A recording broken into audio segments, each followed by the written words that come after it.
taste buds, magluluto pala kami ngayon ng sinigang na pata ng baboy.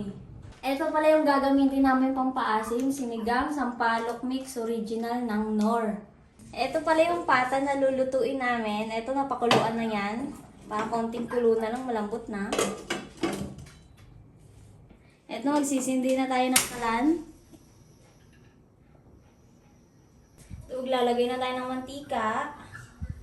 Kasi kung gusto nyo sa sinigang nyo, pakuluan nyo lang. Yung akin gusto ko na ginigisa. Ito mainit na yung mantika, magigisa na tayo ng sibuyas. Yan. Tapos yung kamatis.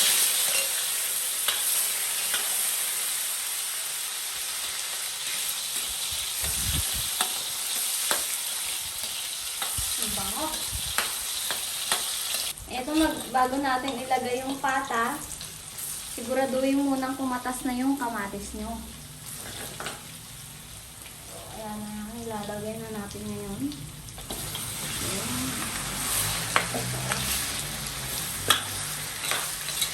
At lalagyan natin ang patis.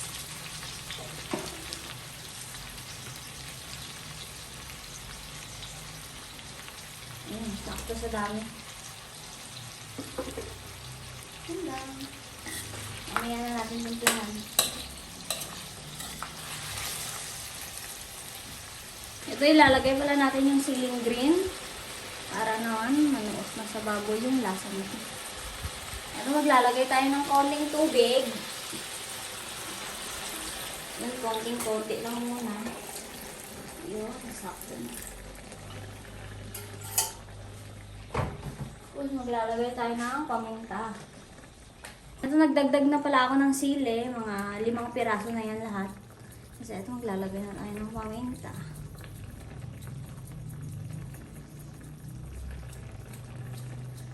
Yun. Halo-halo.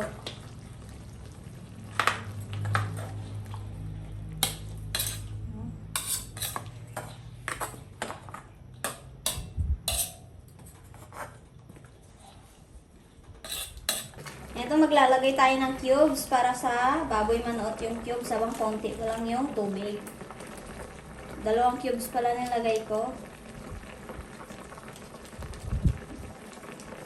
Yun. Halo-halo. Ito pala ay beef cubes. Hindi na baboy yung nilagay ko. Kasi mas maganda talaga beef cubes. Bango-bango. Bago tayo magdagdag ng tubig, lalagay muna natin yung magic sarap para medyo may lasa na yung baboy. Except sa sa cubes na nilagay natin. Manuot pa lalo yung lasa niya.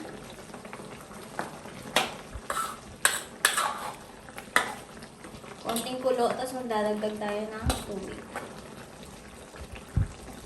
Ito, napakulo na ng todo. Magdagdag na tayo ng tubig.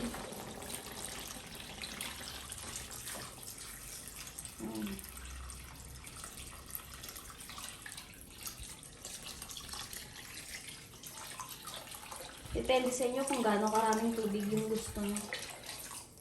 Yun. Tapos pag kumulo yan, ilalagay na natin yung talong tsaka okra. Pagpaluto na, saka yung pechay. Ito.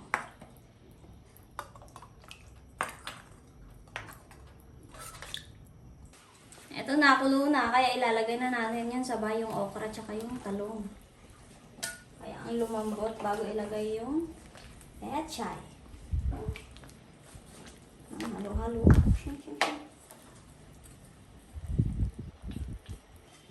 Maglalagay muna tayo ng sinigang mix bago natin ilagay yung pechay. Depende yan sa gaano kaasim yung gusto nyo. Kakalahati muna. Halo-halo.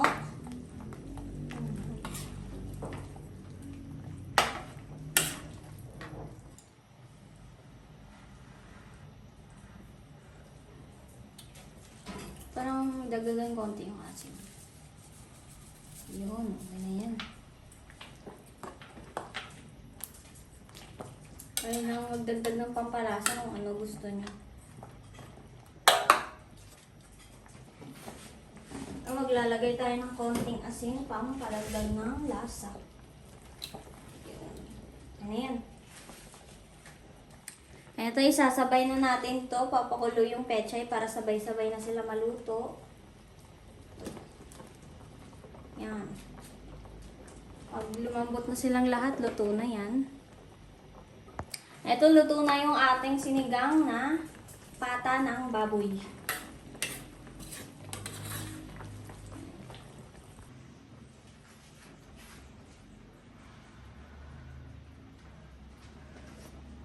Ito, saktong-sakto yung asim tsaka yung lasa. Kaya naman kung nagustuhan nyo rin yung luto na to, subscribe!